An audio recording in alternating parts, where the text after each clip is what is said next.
இயேசுவில் அன்பு சகோதர சகோதரிகளே, ஆண்டவர் நாமத்திற்கு சோத்திரம். தினம் ஒரு ஜப வழியாக பேசிக்கொண்டிருப்பது உங்கள் அன்பு சகோதரன் பிரபு. எப்படிங்க இருக்கீங்க? இன்றைய நாள் ஞாயிற்றுக்கிழமை எப்படிங்க போச்சு? உங்களுக்கு மகிழ்ச்சியாக இருந்தீங்களா? எப்பவுமே சந்தோஷமாக இருங்க. நம் ஆண்டவராகிய இயேசு கிறிஸ்து நம் ஜபங்களை எல்லாம் கேட்டு நம் அனைவரையும் ஆசீர்வதிக்க போகிறாரு. நம் இல்லங்களுக்கு வர போகிறாரு. மகளே மகனே கலங்காத, மனமுடைஞ்சி போகாத, நான் இருக்கேன், உன் கூட தான் இருக்கேன், தைரியமாக இருன்னு சொல்கிறது யாருங்க? நம்ம ஏசப்பா. ஆம் என் அன்பு சகோதர சகோதரிகளே, ஆண்டவர் உங்களை செழிப்பாக்குவார். நீங்கள் முதலாவது தேவனையும் அவருடைய நீதியும் தேடும்போது எல்லா ஆசீர்வாதங்களும் உங்களுடன் கூட கொடுக்கப்படும். பார்த்தீங்களா? இன்றைய நாள் நமக்கு ஆசீர்வாதம் வேணும், நம்ம வாழ்க்கை செழிப்பாக இருக்கணும்.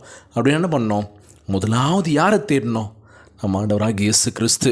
இன்றைக்கி நம்ம ஆண்டவராக இயேசு கிறிஸ்து நம்ம முதலாவது இடத்துல வச்சுருக்கோமா, இல்லை கடைசி இடத்துல எப்பயாச்சும் ஞாபகம் வந்தால் நான் ஜெபிப்பேன் பிரதர், இல்லைன்னா அவ்வளோதான், என் வேலையை பார்த்துட்டு எதுக்கு நான் முக்கியத்துவம் கொடுத்துட்ருக்கணும், அதுக்கு தான் நான் முதலாவது முக்கியத்துவம் கொடுப்பேன்னு சொல்லி என்ன பண்ணுறோம்? தேவையில்லாத விஷயத்துக்கு டைம் வேஸ்ட் பண்ணிகிட்ருக்கோம். ஆனால் இன்றைய நாளில் நம்ம வாழ்க்கையில் சந்தோஷமாக இருந்த தருணத்தை விட இன்றைக்கி தனிமையில் தான் அதிகமாக நம்ம இருக்கோம்ல. எப்படிலாம் இருந்தோம்னு சொல்லி யோசிச்சு பார்த்தோம்ல, ஒரு காலகட்டத்தில் திரும்பி பார்த்தோன்னு வச்சுக்கோங்கள, எவ்வளோ பெரிய விஷயத்தில் வாழ்க்கையில் நான் கடந்து வந்துட்டேன்ல. எல்லாருமே இருந்தாங்க, சந்தோஷமாக இருந்தது, எவ்வளோ ஹாப்பினஸ் இருந்துச்சு என் வாழ்க்கையில்.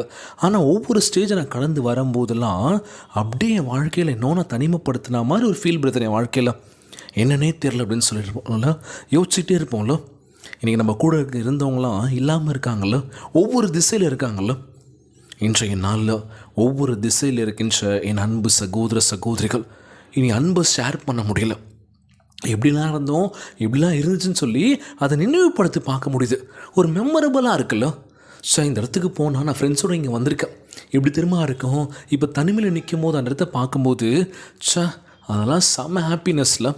இப்போ தனிமை நமக்கு நிறைய விஷயத்தை கற்றுக் கொடுக்கும்ல. வாழ்க்கை ரொம்ப ஈஸி இல்லைங்க, ரொம்ப கஷ்டம். ஜெயிக்கணும் அப்படின்னா அது நம்ம கையில் மட்டும்தான் இருக்குது. நல்லா யோசிங்க. ஒரு சில விஷயங்கள் பண்ணுறீங்க அப்படின்னா நிதானமாக யோசிங்க. எடுத்தும் கவுத்துன்றது முடிவு பண்ணாதீங்க. யோசிச்சுட்டு ஜபத்தில் வச்சுட்டு அதுக்கப்புறம் பண்ணி பாருங்கள், நிச்சயமாக வாழ்க்கை வச்சு தாங்க. அதுக்கப்புறம் இன்னொரு முக்கியமான விஷயம் என்ன அப்படின்னா, நம்ம ஆண்டவராக இயேசு கிறிஸ்து ஒரு அற்புதத்தை செய்திருக்கின்றார். என்ன அப்படின்னா, ராகவி சொல்லியிருந்தேன் நினைக்கிறேன், அவங்க இந்த வாரத்தில் குழந்தை பிறக்க போது அவங்களுக்காக ப்ரே பண்ணிக்கோங்க அப்படின்னு சொல்லியிருந்தேன். நார்மல் டெலிவரி ஆகணும்னு சொல்லி கேட்டிருந்தாங்களோ, நார்மல் டெலிவரி ஆகி குழந்தையும் பிறந்துச்சுன்னு சொல்லி நன்றி சொல்லியிருந்தாங்க கமெண்ட்டில். ஆண்டவருக்கு நன்றி சொல்லுங்கள். முதலாவது எஸ்அப்பாக்கு முதல்ல நான் நன்றி சொன்னேன் அந்த கமெண்ட்டை படிச்சுட்டு. ஆண்டவரே ரொம்ப ரொம்ப நன்றிப்பா, நார்மல் டெலிவரி கொடுத்துட்டீங்க, சுகப்பிரசவத்தை கொடுத்துட்டீங்க, ரொம்ப ரொம்ப நன்றிப்பா, குழந்தையும் தாயும் நல்லா இருக்காங்க அப்படின்னு சொல்லியிருந்தாங்க. ரொம்ப மகிழ்ச்சி. என்ன குழந்தை பிறந்ததுன்றது சொல்லவே இல்லை. கண்டிப்பாக அதை மென்ஷன் பண்ணுங்க கமெண்ட்டில், நான் காத்துட்ருக்கேன். ஆண்டவராக இயேசு கிறிஸ்து ஜபத்திற்கான வல்லமையை கொடுத்துருக்கின்றார்.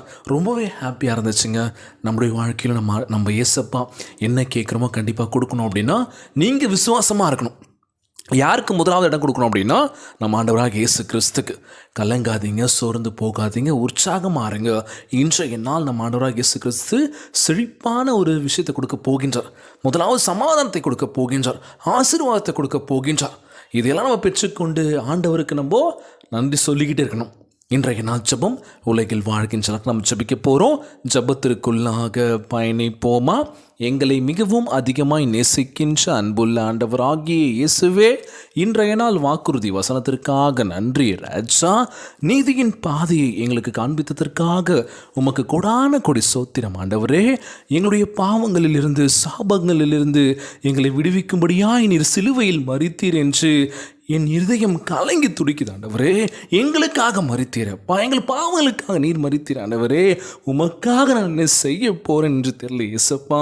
எங்கள் வாழ்க்கையை நலமாக மாற்றுங்க ஆண்டவரே. உமக்கு கீழ்ப்படியும் பிள்ளைகளாக மாற்றுங்க ஏசப்பா. உம்முடைய இரத்தம் எல்லா அநீதியும் பாவத்திலிருந்து எங்களுக்கு விடுதலான ஒரு வாழ்க்கையை கொடுக்கும் என்று நம்புகிற ஏசப்பா. எங்கள் வாழ்க்கைக்கு நல்ல ஒரு எடுத்துக்காட்டாக இருக்க போகுது என்று ஜெபிக்கிறேன் ஆண்டவரே. ஆண்டவராகிய இயேசுவே, எங்களை நீர் ஆசீர்வதிக்க போவதற்காக கொடான கொடி நன்றி ஆண்டவரே. உமக்கு முன்பாக நீதியாக நடக்கும்படி எங்களை பலப்படுத்தி வேண்டும் என்று ஜெபிக்கிறேன் இயேசப்பா. எங்களுடைய பாதைகளை செவ்வையாக்குங்கப்பா ஆண்டவரே. நீர் எங்களை நீதிமானாக்கி செழிப்பாக்குவதற்காக நீ வாக்கு கொடுத்திருப்பதற்காக உமக்கு கொடான கொடி நன்றி செலுத்துகிறேன் ஆண்டவர். இந்த ஜெபத்தை கேட்டுக்கொண்டிருக்கின்ற என் அன்பான உறவுகள் எல்லோரையும் பார்த்துக்கோங்கப்பா, எல்லோரும் நல்லா இருக்கணும்ப்பா. இயேசுவின் விலையேற பெற்ற நாமத்தினாலே ஜெபிக்கின்றேன் நல்ல பிதாவே, ஆமேன்.